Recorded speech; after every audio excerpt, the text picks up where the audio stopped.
Oi, gente, vamos para a próxima aula, aula 6, sobre as ligações covalente e metálica. As duas numa aula só, porque são bem tranquilas de fazer, bem simples, sobretudo a metálica ali, que não tem nenhum formalismo. Primeiro, a ligação covalente. Do que se trata a ligação covalente? Enquanto a iônica era transferência de elétrons entre um metal e um ametal, aqui eu vou ter ametais. Eu vou ter uma transferência, não.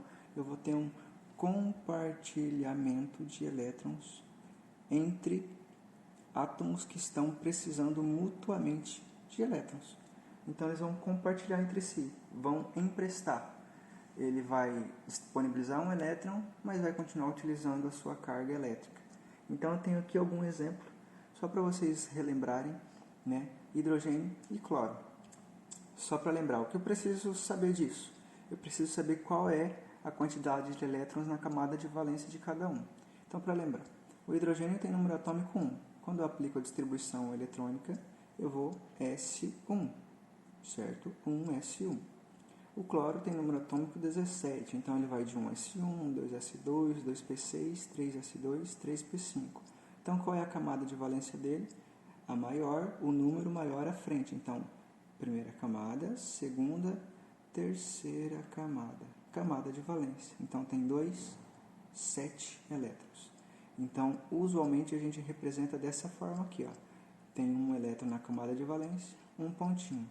7 pontinhos. Isso aqui é a representação de Lewis, que a gente vai ver também como fórmula eletrônica, fórmula de Lewis, que é exatamente essa parte aqui.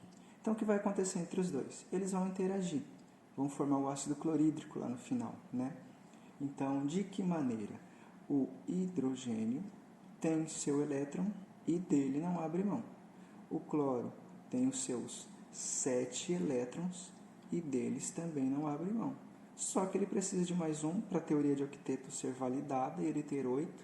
E o nosso hidrogênio precisa de 1 para a teoria de octeto ser validada e ele ter 2. Então, eles vão compartilhar um par de elétrons. Lembrando que é um compartilhamento em pares. Nunca é só um elétron. Sempre vai ser aos pares que vai ficar. Então, feito isso, eu já tenho uma representação da fórmula eletrônica.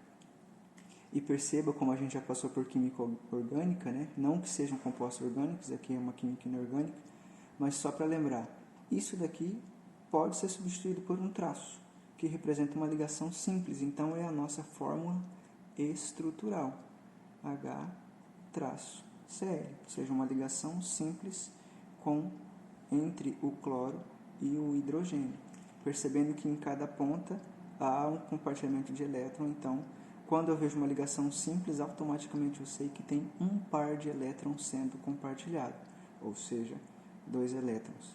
E qual é a fórmula molecular? É aquela que eu já bem conheço, que é HCl. Isso vale para todo tipo de composto covalente.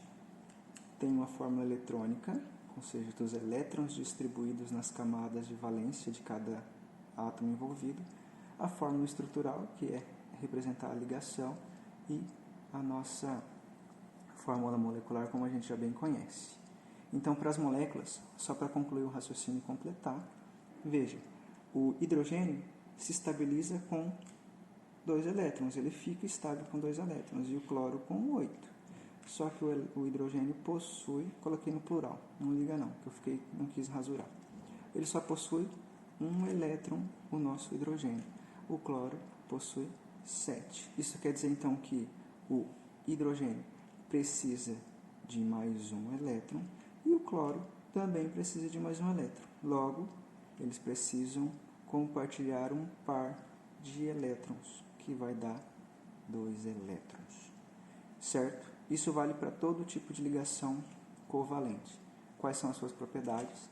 Tem baixas temperaturas de fusão e de ebulição, ou seja, muito fácil de derreter e de evaporá-los, e não conduzem eletricidade nem dissolvidos.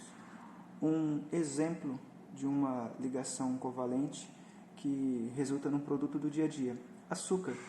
Todo açúcar é um composto covalente e a gente pode perceber, ele não conduz eletricidade, é fácil de reter e muito mais fácil também de evaporar esse. Completando e continuando para fechar, a ligação metálica, como eu disse, a mais simples dela, não tem formalismo. O que eu preciso saber da ligação metálica é que ela envolve única e exclusivamente metais. Então, quando eu pego uma barra de um metal qualquer, eu tenho garantido ali ligação metálica entre os mesmos átomos. Se for uma liga metálica entre átomos de elementos metálicos diferentes, mas eles estão sempre envolvidos numa compactualidade muito grande. Então, como que é o certo de eu representar aqui? Então, o certo é, todo metal tem característica de perder elétrons, então eu vou ter os seus cátions circulando, ou melhor, aqui, enraigados nessa barra, e alguns elétrons dando uma circulada. É isso que diz que é o mar de elétrons, que é o que confere uma das propriedades mais importantes de um metal, condutibilidade elétrica e térmica, porque quando o calor ou a eletricidade chegam a uma extremidade, né, eles percorrem por esses elétrons livres do mar de elétrons e conseguem escapulir pela outra extremidade dessa forma. E também eles são de uma maleabilidade muito grande. O que quer dizer maleabilidade? Quer dizer que eu posso transformar eles em chapas finas, ou seja, eles não são quebradiços, certo? E a ductibilidade quer dizer que eles podem virar fios, correto? É isso. Completem os exercícios da apostila, façam a tarefa mínima e complementar dessa aula 6. Se tiverem dúvidas, podem me mandar mensagem no WhatsApp, que eu estou disponível para responder. Abraço.